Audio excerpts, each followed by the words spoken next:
चलो बच्चों, मैं प्रभात दुबे एक बार फिर से आप सभी बच्चों का ज्ञानदायिनी एजुकेशनल ट्रस्ट पर स्वागत करता हूं और सभी बच्चों को एक साथ गुड मॉर्निंग।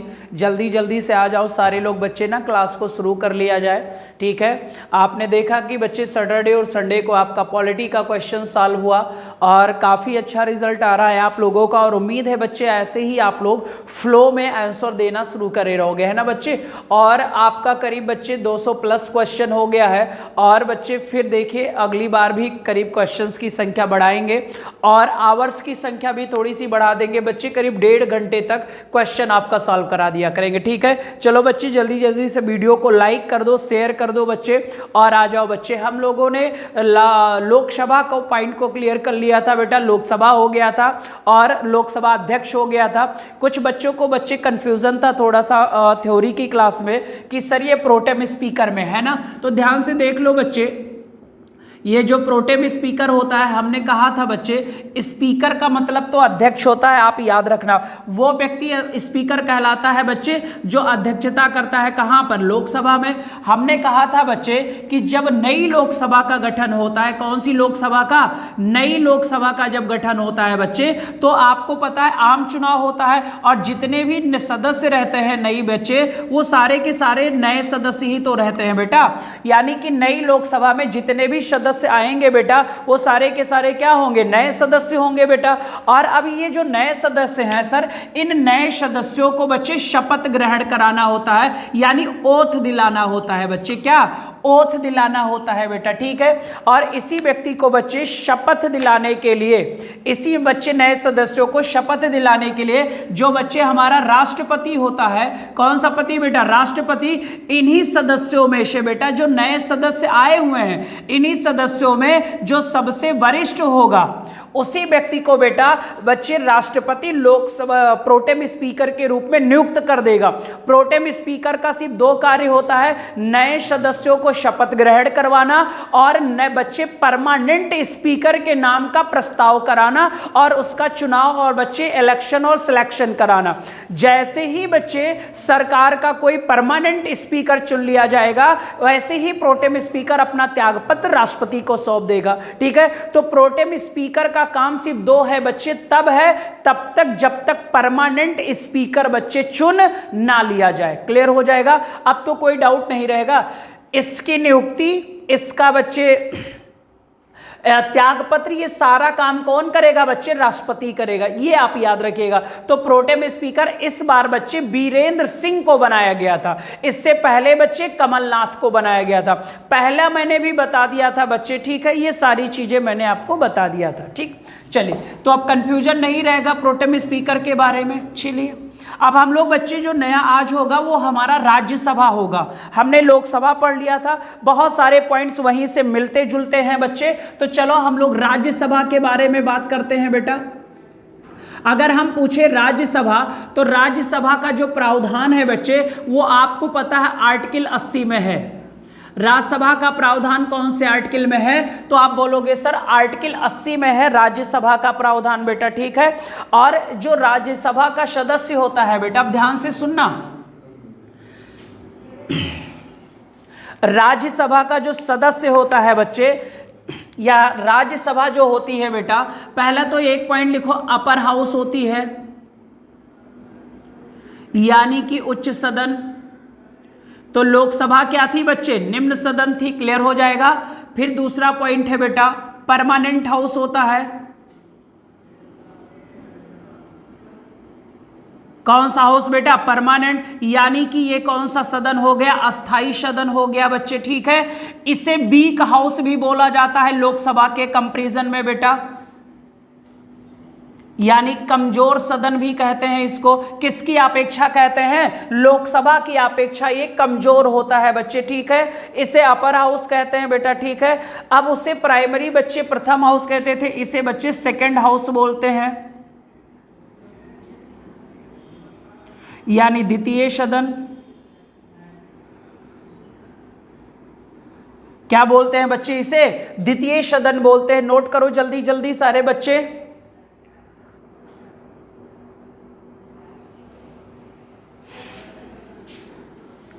फिर इसी को कहते हैं बच्चे काउंसिल ऑफ स्टेट।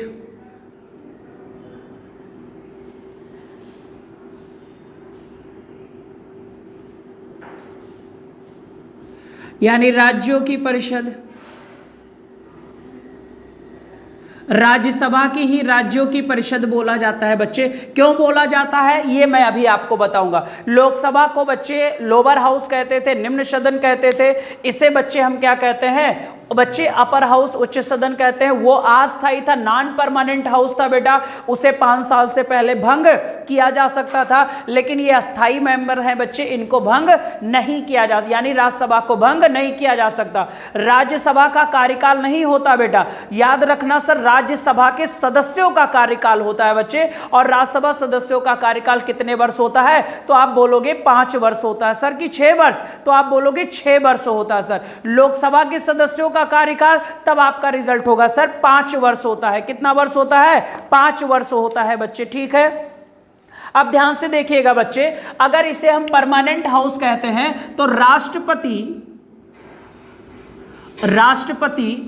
इसे भंग नहीं कर सकता।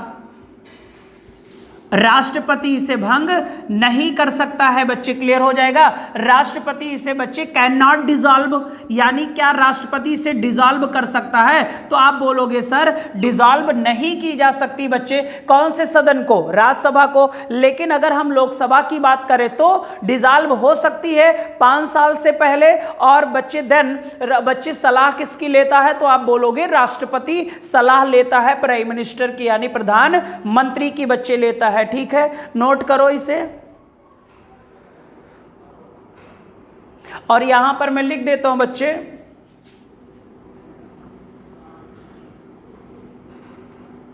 कार्यकाल नहीं होता है किसका? राज्यसभा का। सदस्यों का कार्यकाल होता है बच्चे।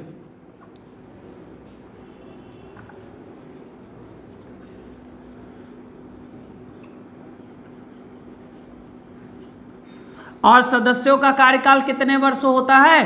तो आपको पता है 6 वर्ष होता है बच्चे। सदस्यों का कार्यकाल कितने वर्ष होता है? 6 वर्ष होता है, ठीक है। नोट कर लो जल्दी से।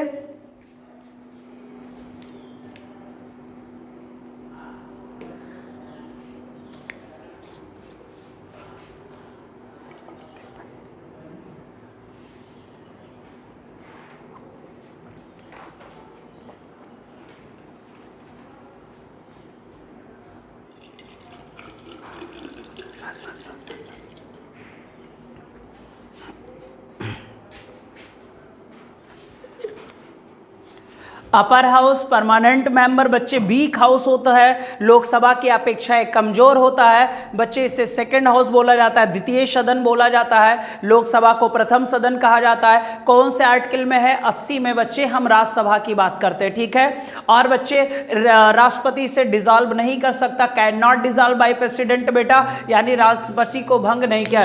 राज्यसभा का अपना कोई कार्यकाल नहीं होता है, इसके सदस्यों का कार्यकाल होता है 6 वर्ष। और इकलौता बेटा यही सदन है जो 1952 से लगातार चल रहा है अब तक, कभी डिसॉल्व, और डिसॉल्व हो ही नहीं सकता तो होगा क्या। और इसके जो सदस्य होते हैं ना बेटा, हर बच्चे हर दूसरे साल 1/3 रिटायर होते रहते हैं, ठीक है। चलो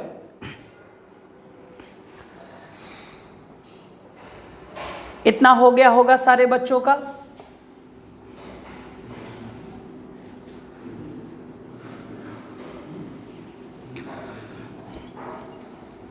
वीडियो को लाइक से जरूर कर दो बच्चे, सारे बच्चे।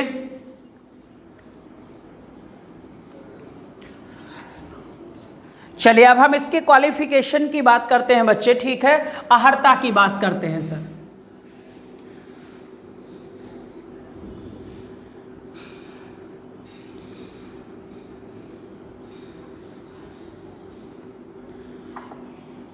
अगर हम इसके अहर्ता की बात करें बच्चे, तो आपको पता होगा वही बच्चे, भारत का नागरिक हो, सिटीजन ऑफ इंडिया,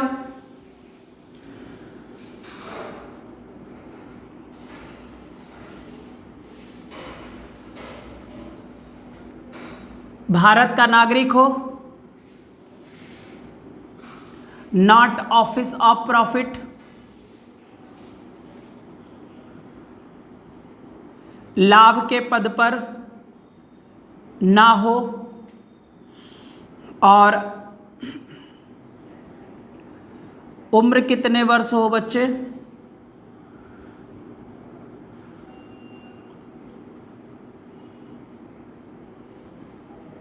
इसकी उम्र कितने वर्ष होनी चाहिए? और मैं बताता हूं बच्चे कि राज्यसभा मेंबर भी बनने के लिए जन्मजात भारतीय नागरिक नहीं होना चाहिए, सिर्फ भारत का नागरिक होना चाहिए बेटा, ठीक है। और ध्यान रखिएगा बच्चे कि उसकी उम्र बनने की यानी राज्यसभा मेंबर बनने की उम्र जो होनी चाहिए 30 वर्ष होनी चाहिए। किसी भी लाभ पद पर ना हो बेटा, लाभ के पद का निर्धारण भारतीय संसद करती है, यह भी मैंने आपको बता दिया था बच्चे, ठीक है। और कोई भी एजुकेशनल क्वालिफिकेशन की डिमांड नहीं की गई है, कोई भी बच्चे एजुकेशनल क्वालिफिकेशन की बात नहीं की गई है। क्लियर हो जाएगा?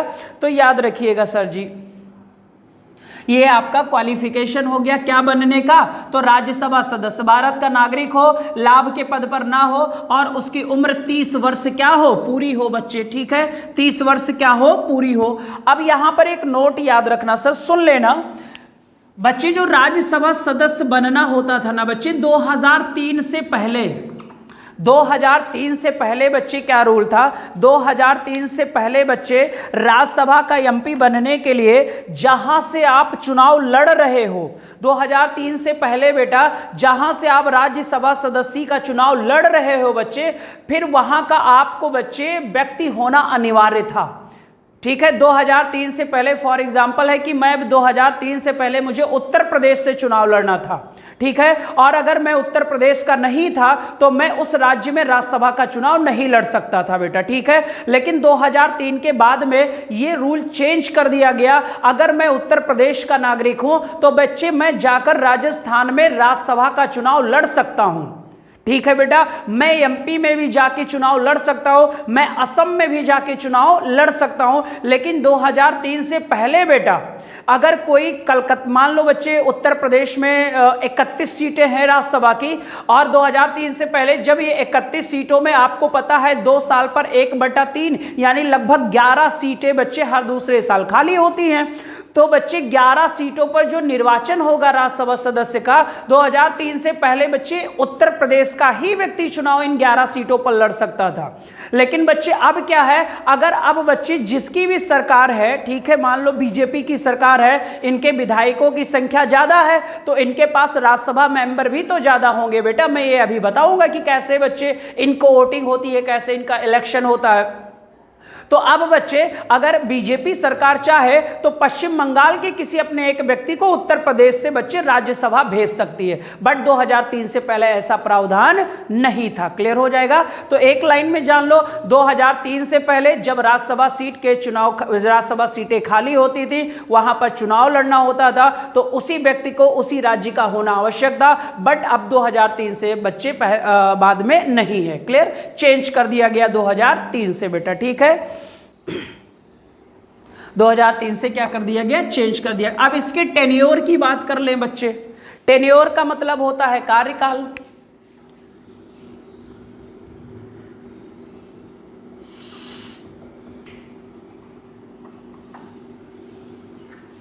आपको पता है सर टेन्योर कितना वर्ष होता है? 6 वर्ष होता है बेटा। कितना वर्ष होता है? 6 वर्ष होता है, ठीक है, 6 वर्ष होता है। एवरी 2 ईयर,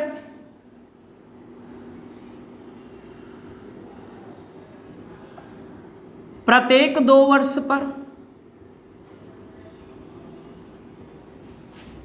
1/3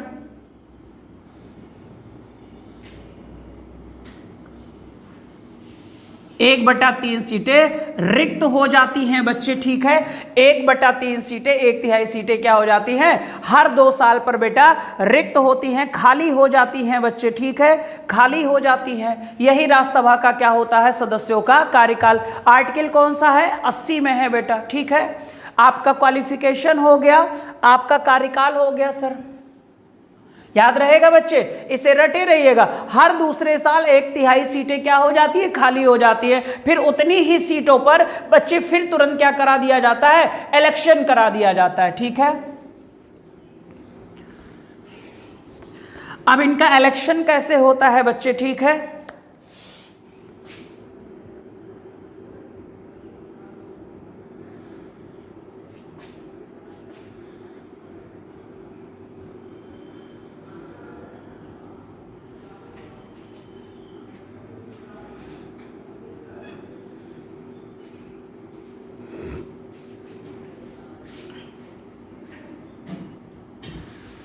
डायरेक्ट होता है बच्चे कि आप बोलोगे इनडायरेक्ट होता है बेटा, ठीक है, इनडायरेक्ट होता है। अनुपातिक प्रतिनिधित्व प्रणाली,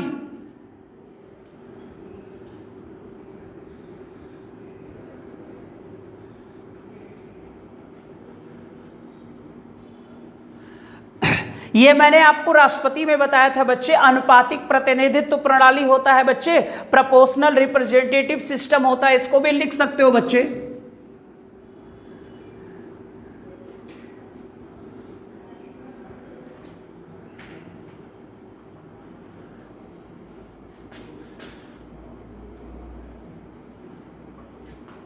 ठीक है बेटा, अनुपातिक प्रतिनिधित्व प्रणाली होता है बच्चे, और एक होता है बच्चे एकल संक्रमणीय प्रणाली।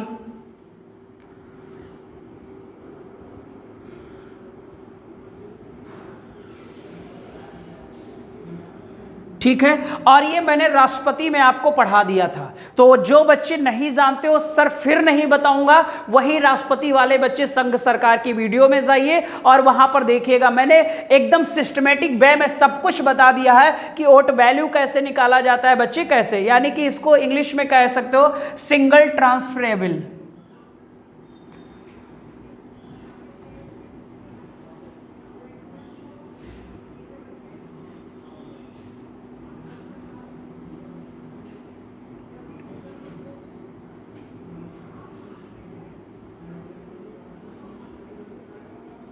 ठीक है, ये मैं कंप्लीट वीडियो करा चुका हूं बच्चे, ठीक है। और मैंने कहा था इस प्रणाली से बच्चे राष्ट्रपति का चुनाव होता है, सेम वही चीज है, उपराष्ट्रपति में भी यही होता है बेटा, ठीक है। और बच्चे इसमें भी मैंने आपको बताया था, और यही राज्यसभा सदस्य का भी ऐसे ही होता है, सेम होता है बेटा। और फिर विधान परिषद का होता है, यानी कि ये जो 4 लोगों का जो निर्वाचन होता है बच्चे, ठीक है, ये आप याद रखना अप्रत्यक्ष प्रणाली से होता है, इनडायरेक्ट होता है, डायरेक्ट जनता भाग नहीं लेती है। और अनुपातिक प्रतिनिधित्व प्रणाली है क्योंकि हमारे यहाँ सीटों का निर्धारण जनसंख्या के आधार पर है बेटा, ठीक है। और एकल संक्रमणीय प्रणाली बच्चे सिंगल ट्रांसफरेबल वोट सिस्टम, ये आप वीडियो में जाइए और वहां देखिए बच्चे, ठीक है। 2 बार बता चुका हूं, बार बार वो चीजें नहीं बताऊंगा बेटा, वहीं पर जाकर देख लीजिए। तो बच्चे राज्यसभा के सदस्यों का जो इलेक्शन होता है वो अप्रत्यक्ष प्रणाली होता है, अनुपातिक प्रतिनिधित्व सिस्टम कहलाता है, और एकल संक्रमणीय प्रणाली भी कहलाता है बच्चे, ठीक है। नोट करिए सारे बच्चे, यहां तक बताइए डन है कि नहीं है।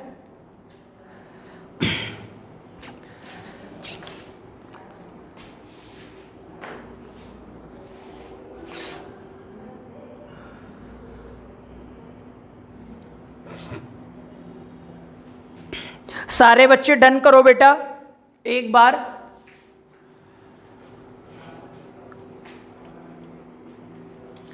वीडियो संघ सरकार की राष्ट्रपति की देख लीजिए बच्चे, वहीं पर कंप्लीट बता दिया, वही यहां पर है।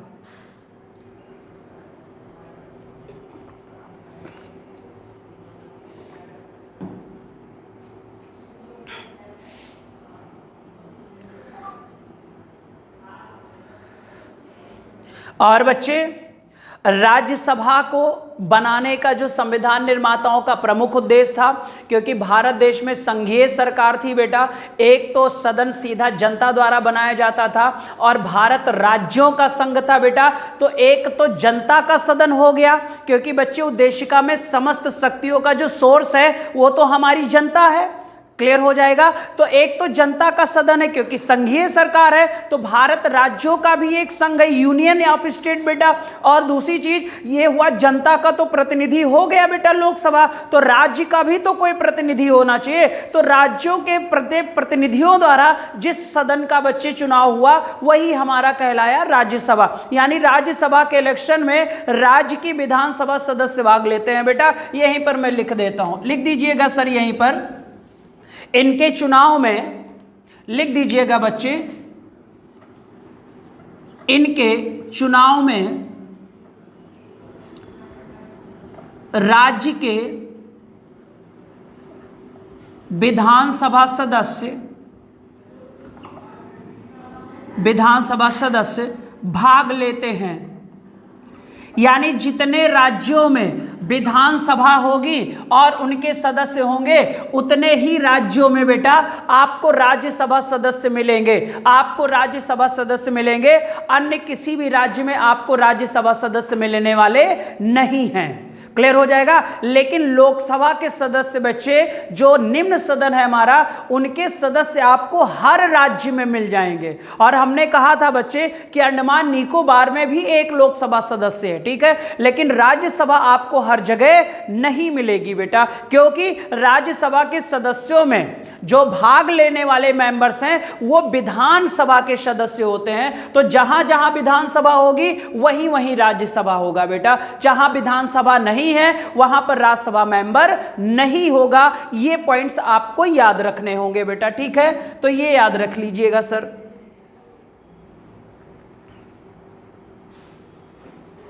एक तो मैंने अनुपातिक प्रतिनिधित्व प्रणाली वाला इलेक्शन बताया था। एक जो नए बच्चे देख रहे होंगे उनको भी मैं बता दूं कि सर लोकसभा का बच्चे जो चुनाव होता है, तो लोकसभा में बच्चे यहां पर ध्यान से देखिएगा बेटा, इन चुनावों में मिनिमम कोटा होता है। यानी कि बच्चे रूल है मिनिमम कोटा, यानी कितना परसेंट बेटा, 50% प्लस 1% ज्यादा, यानी एक वोट आपको ज्यादा मिलना चाहिए तभी आप चुनाव जीत पाओगे। लेकिन लोकसभा और विधानसभा के बच्चे सदस्यों के इलेक्शन में ऐसा नहीं होता है। वहां फर्स्ट पोस्ट सिस्टम चलता है बच्चे। सबसे पहले खंभा छूने की रीति कहा जाता है, सबसे पहले खंभा छूने की रीत, यानी जो बच्चे लोकसभा का चुनाव वही सदस्य जीतता है जो सबसे ज्यादा वोट पाता है। वहां मिनिमम कोटा नहीं है। मैं तो चाहता हूं ना सर लोकसभा में भी मिनिमम कोटा 50% होना चाहिए। आप देखते हो सर, पता लगा 5% वोट पाए हुए जीत गए। आप बच्चा 5% वोट पाए, 95% लोगों ने तो उन्हें रिजेक्ट कर दिया। भले वो इधर उधर मतदान दिए बच्चे, लेकिन वह प्रतिनिधि उन 95 लोगों को बच्चे समझ में नहीं आया, तभी तो उसने वोट किसी और को दिया। नहीं तो फिर बच्चे आप ही को वोट नहीं मिल जाता। तो ये सिस्टम हटा देना चाहिए बच्चे, क्योंकि मिनिमम कोटा में फिर आपको वर्किंग मैन बनना होगा।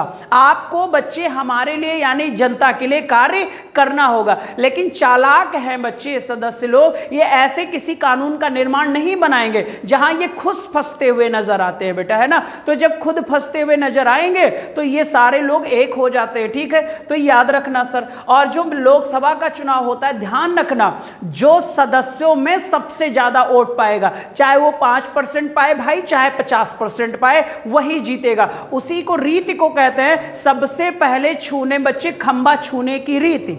जो सबसे पहले दौड़कर बच्चे खंबा छू लेगा वही विजेता हो जाएगा, ठीक है। चलो ये याद कर लेना सर।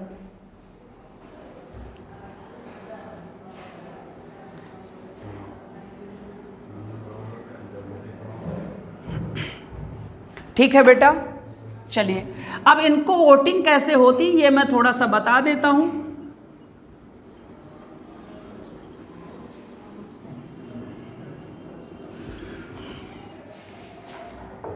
जैसे आपने देखा होगा बच्चे उत्तर प्रदेश है। अब उत्तर प्रदेश में बच्चे जो राज्यसभा सीट है, उत्तर प्रदेश में जो राज्यसभा सीट है वो आपको पता है 31 है बेटा। और अगर हम उत्तर प्रदेश में विधानसभा सीट की बात करें, विधानसभा लेजिस्लेटिव असेंबली की बात करें, तो मान लो 403 है, ठीक है बेटा।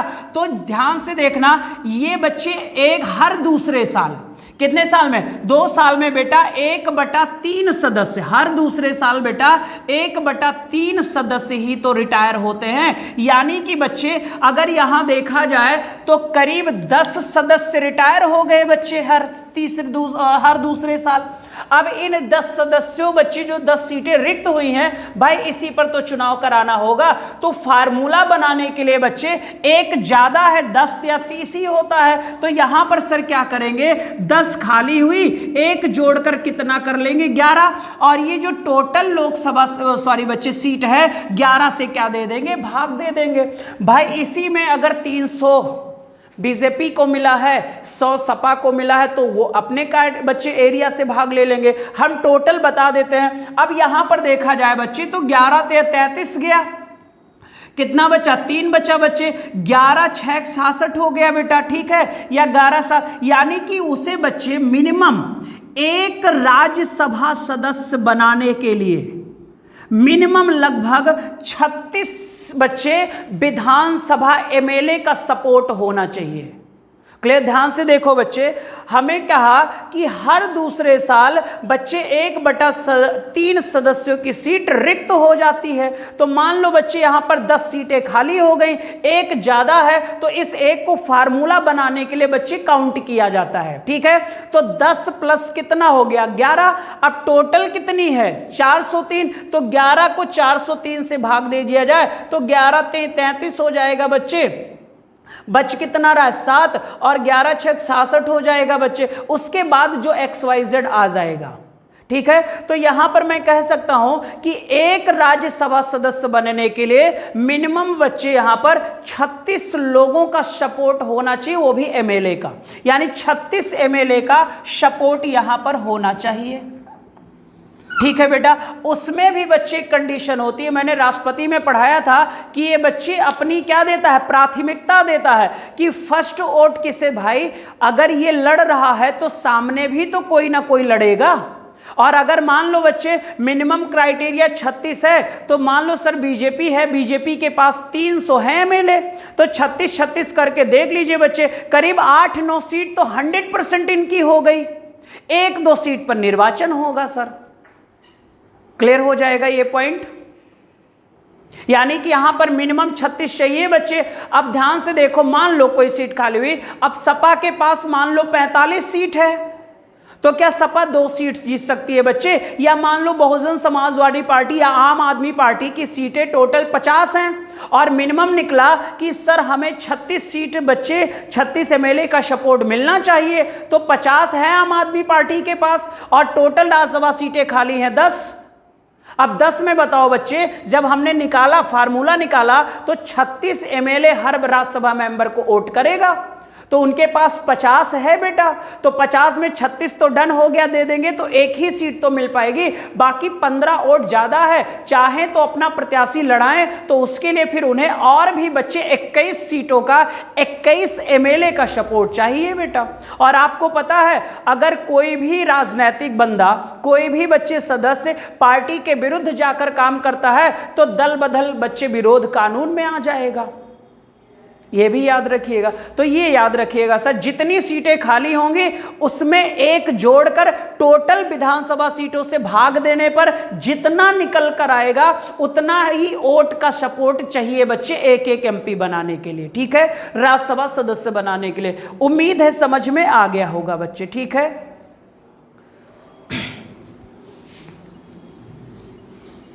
बस इतना याद रखो बच्चे, जितनी सीटें रिक्त हुई हैं उसमें एक जोड़कर उस राज्य के बच्चे टोटल विधानसभा सदस्यों का भाग दे दोगे, जितना निकल कर आएगा उतने सदस्यों का एमएलए का सपोर्ट चाहिए एक राज्यसभा मेंबर बनने के लिए, एक राज्यसभा मेंबर बनने के लिए बेटा, ठीक है। और एमएलए जो है वो अपनी पसंद की वरीयता देता है। मान लो प्रथम वरीयता में बच्चे चुनाव मतदान बराबर हो गया तो सेकंड वरीयता देखी जाएगी कि बच्चे एमएलए की पसंद सेकंड वरीयता में कौन था, ठीक है। ऐसे मैंने बताया था राष्ट्रपति जिनका नाम बीबी गिरी था, वो इकलौते भारत देश के राष्ट्रपति हैं जो प्रथम वरीयता में बराबर हो गया था और द्वितीय वरीयता में उन्होंने नीलम संजीव रेड्डी को पराजित किया था बेटा, ठीक है। ये वहां पर देख लेना सर, सेम वही टेक्नोलॉजी यहां पर भी है, ठीक। इतनी बात बताओ, एक तरफ से सारे बच्चे समझ में आया कि नहीं आया? सारे बच्चे बताएंगे, एक तरफ से बताओ बेटा।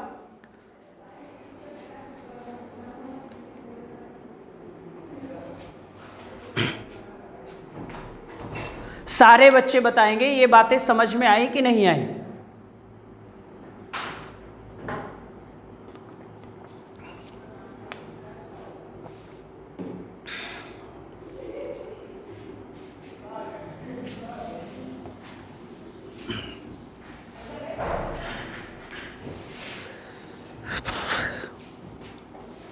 उम्मीद है बातें समझ में आ गई होंगी कि बच्चे कि कैसे राज्यसभा सदस्यों का इलेक्शन होता है। हमने बताया अप्रत्यक्ष प्रणाली से होता है, अनुपातिक आधार पर एकल संक्रमणीय व्यवस्था बेटा।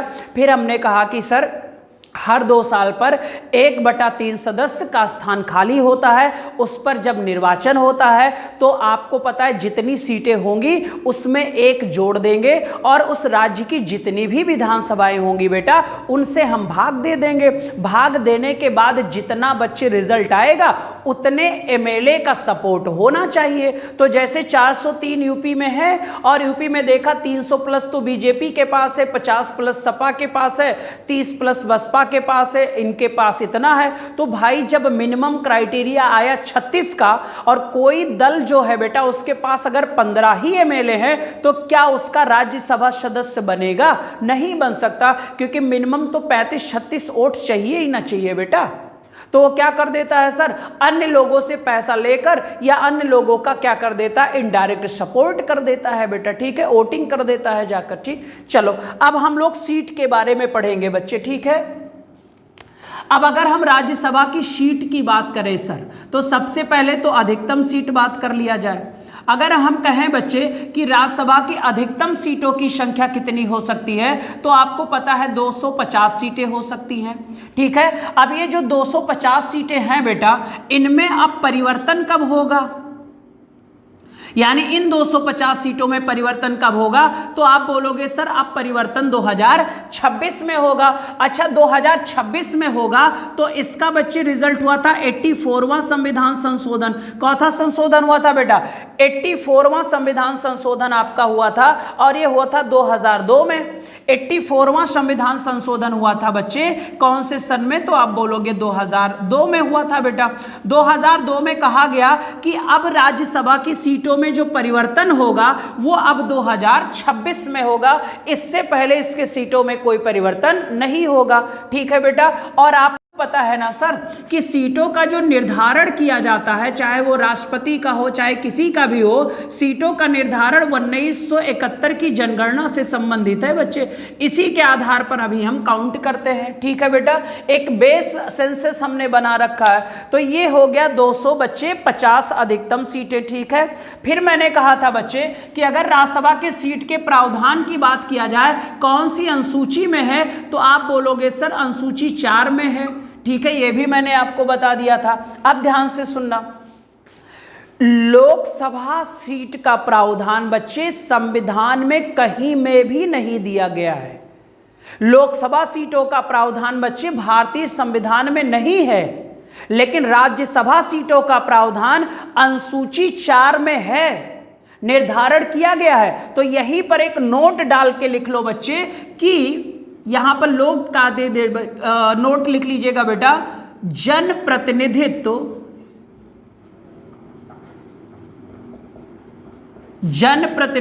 कानून, जनप्रतिनिधित्व कानून बेटा, ठीक है। जनप्रतिनिधित्व कानून जो था ये 1950 है सर, ठीक है। इसी में लोकसभा सीटों का,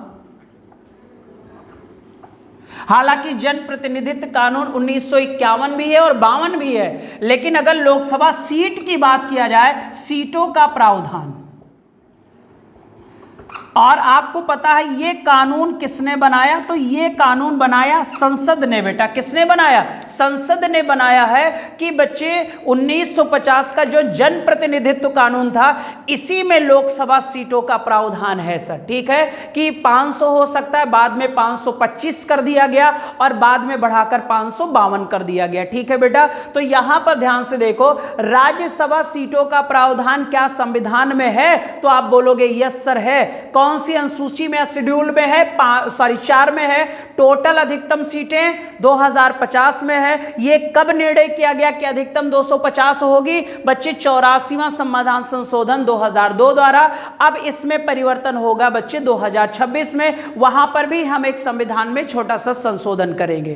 क्लियर? अगर मैं पूछूं कि क्या लोकसभा सीटों का प्रावधान भारतीय संविधान में है, तो आप बोलोगे नहीं है। तो मैं पूछूंगा फिर कहां पर इसका प्रावधान है? तो आप बोलोगे सर कि संसद ने जन प्रतिनिधित्व कानून 1950 में बनाया था, इसी में लोकसभा सीटों का प्रावधान किया गया, भारत के अन्य किसी भी संविधान के किसी भी क्षेत्र में नहीं है बेटा। ठीक है, चलो ये भी आपका पॉइंट्स कंप्लीट हो गया। अब हमने कहा कि अधिकतम सीटें 250, इसमें परिवर्तन होगा 2026 में। यह निर्णय कब ले लिया गया? 2002 में। अब 2026 तक जो अधिकतम सीटें होंगी सर, ये कब कब और कहां कहां बांटी गई हैं? तो आपको पता है सर कि 238 सीटें राज्य से और केंद्र शासित राज्य से,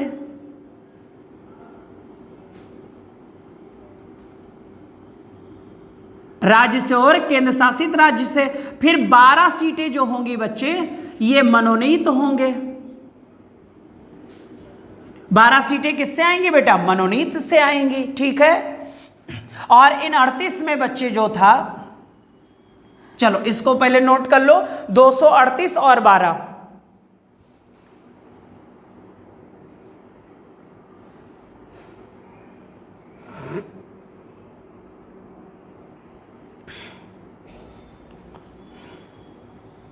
लिख लिया होगा बच्चे। अधिकतम सीटें हो गई 238, 12।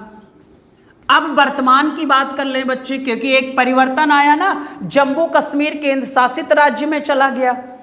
अब यहां पर बच्चे सीट है, सीट अगर हम वर्तमान की बात करें तो वर्तमान में सारे बच्चे जाते हो 245। अब 245 में बच्चे 233 सीटें जो होंगी वो राज्य में होंगी और संघ शासित राज्य में होंगी बच्चे।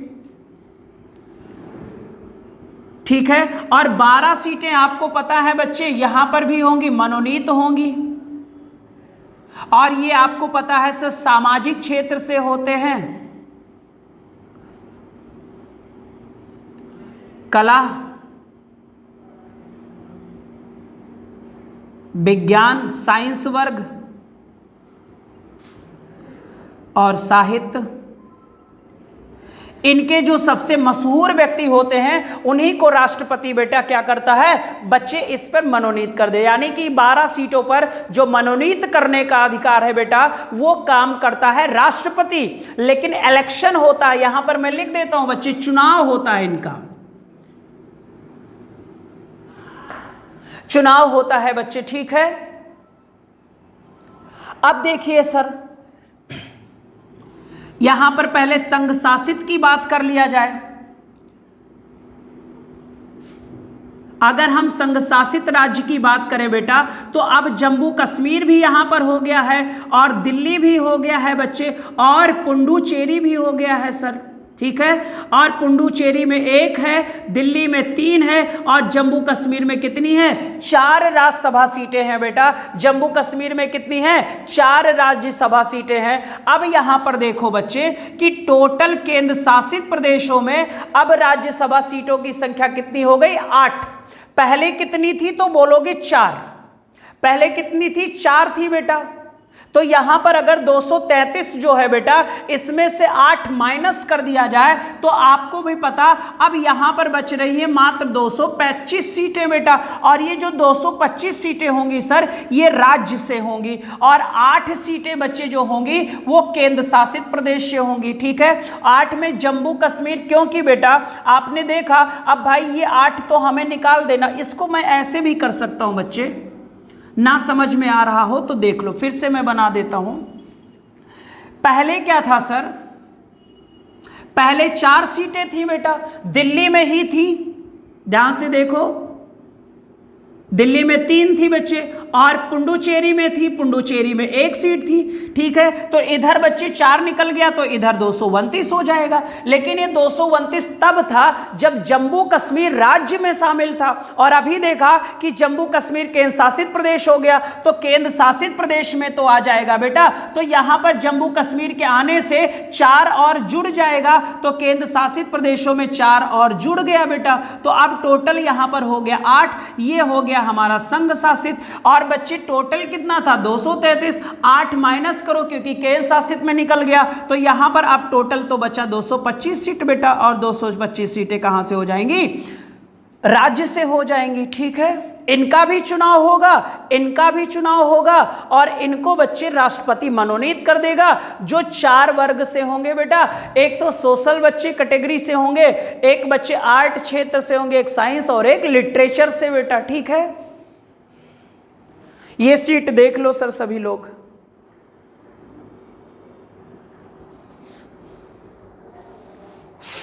सारे बच्चे देख लीजिएगा एक साथ और डन कर देना सारे लोग। ये करंट का डाटा हो गया।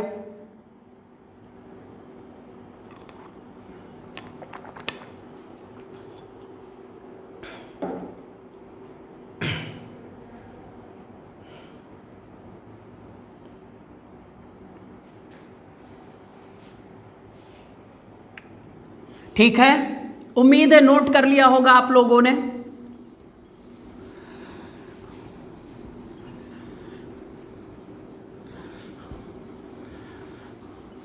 एक नोट डाल दीजिएगा बच्चे, नोट लिखिएगा उत्तर पूर्वी राज्य।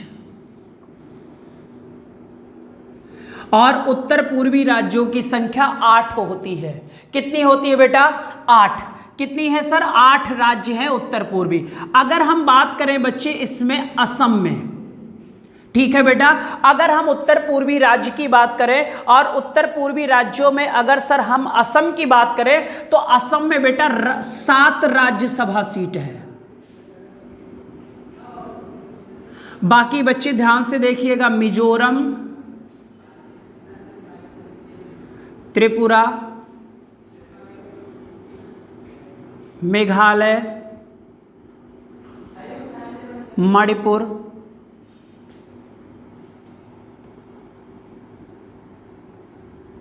सिक्किम,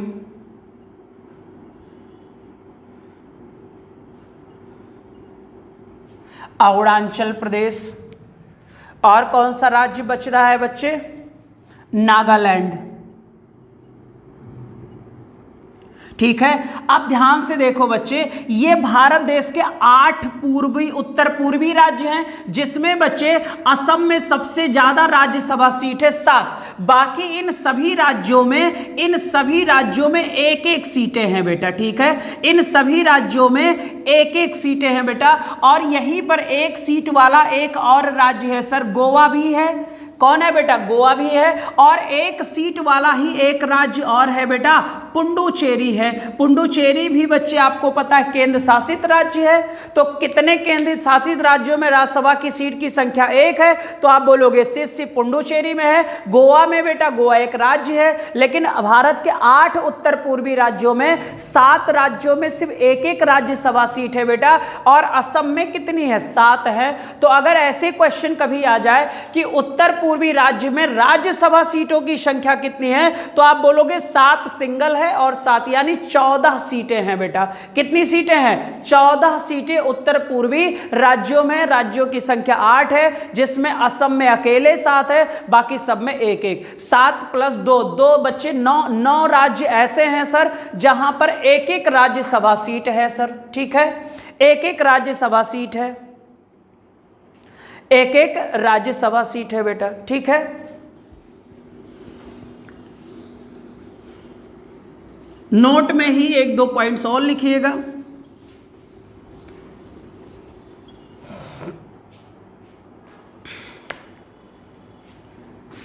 यूपी में, महाराष्ट्र में, एमएच का मतलब महाराष्ट्र होता है बेटा,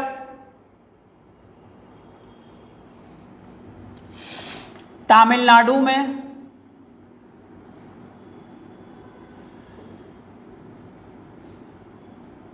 बिहार और पश्चिम बंगाल में 16-16 सीटें बेटा,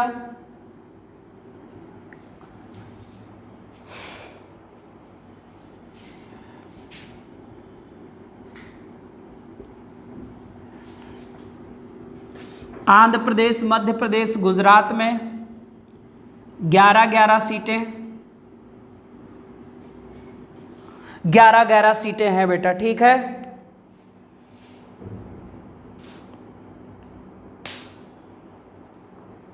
11 सीटें हैं। ये कुछ सीटों का ब्यौरा था बच्चे राज्यसभा का, नोट कर लीजिएगा। बाकी बच्चे लोकसभा का भी ब्यौरा लास्ट में देखेंगे, दे देंगे बेटा, या तो कहीं से आप लोग भी नोट कर सकते हो। ये छोटे छोटे क्वेश्चन है, आप नोट कर सकते हो बेटा, ठीक है।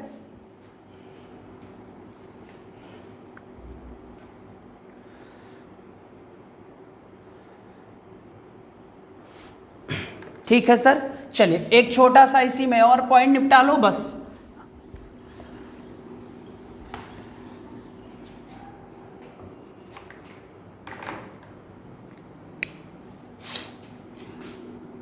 अगर हम बच्चे अनुच्छेद 80 की बात करें तो 80 का फर्स्ट का ए पॉइंट जो होता है ये मनोनीत सदस्य की बात करता है।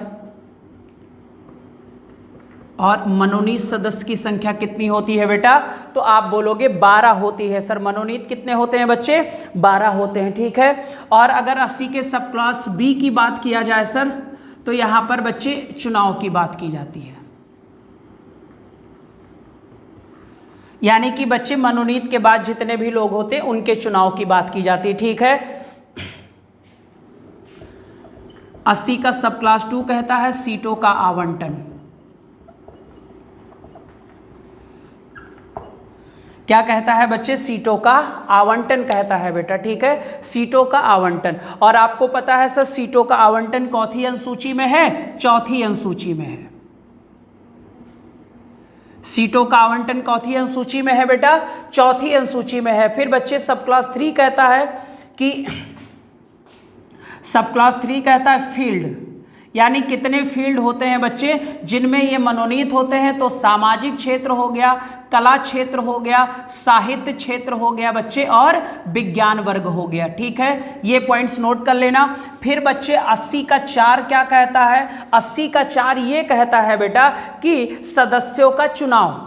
80 का 4 कहता है बच्चे सदस्यों का क्या होना चाहिए? चुनाव होना चाहिए। और मैं बता चुका हूं बच्चे कि चुनाव जो होता है वो अनुपातिक प्रतिनिधित्व प्रणाली पर होता है और एकल संक्रमणीय प्रणाली पर होता है बच्चे, ठीक है। और इसका जो सब क्लास 5 कहता है बच्चे, 80 का जो 5 है बच्चे, ये संघ शासित प्रदेशों के निर्वाचन की बात करता है। संघ शासित निर्वाचनों के राज्यसभा सदस्यों की बात करता है बच्चे, उनके चुनाव की बात करता है, ठीक है। ये आर्टिकल 80 के ही बच्चे 5 सब क्लॉज थे जो मैंने बता दिया, इन्हें नोट कर लीजिए बेटा, ठीक है।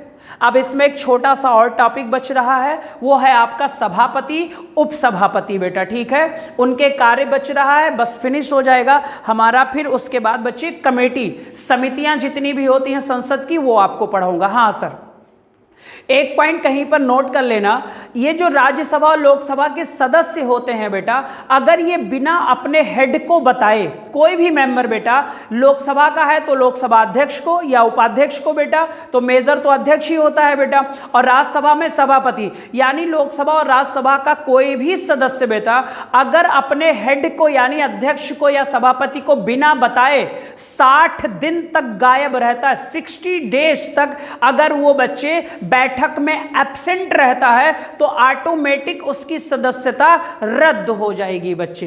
क्लियर हो जाएगा?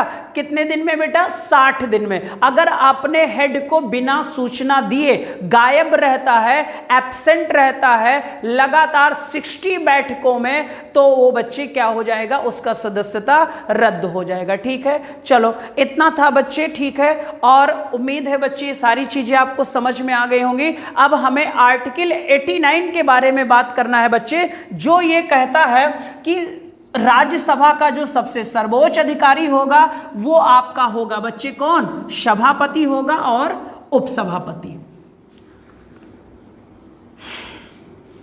ठीक है। तो अगला हेडिंग डालिएगा बच्चे, सभापति। और आपको पता है सभापति राष्ट्रपति ही होता है और उपसभापति, और आपको पता है ये राज्यसभा का सदस्य होता है। इसका कार्यकाल तो 5 वर्ष ही होगा, लेकिन इसका कार्यकाल 6 वर्ष ही होगा। और प्रावधान है बच्चे अनुच्छेद 89, ठीक है, चलिए इसी के बारे में बेटा हम बात करेंगे। चलो आज के लिए बस इतना ही है बच्चे, ठीक है। चलो उम्मीद है सारे बच्चे होंगे, शाम की क्लास में मिलते हैं बेटा, ठीक है। बाय, टेक केयर बच्चे। वीडियो को लाइक शेयर ज़रूर कर दिया करो सारे बच्चे, ठीक है। चलो बेटा बाय, बेटा बाय बच्चे।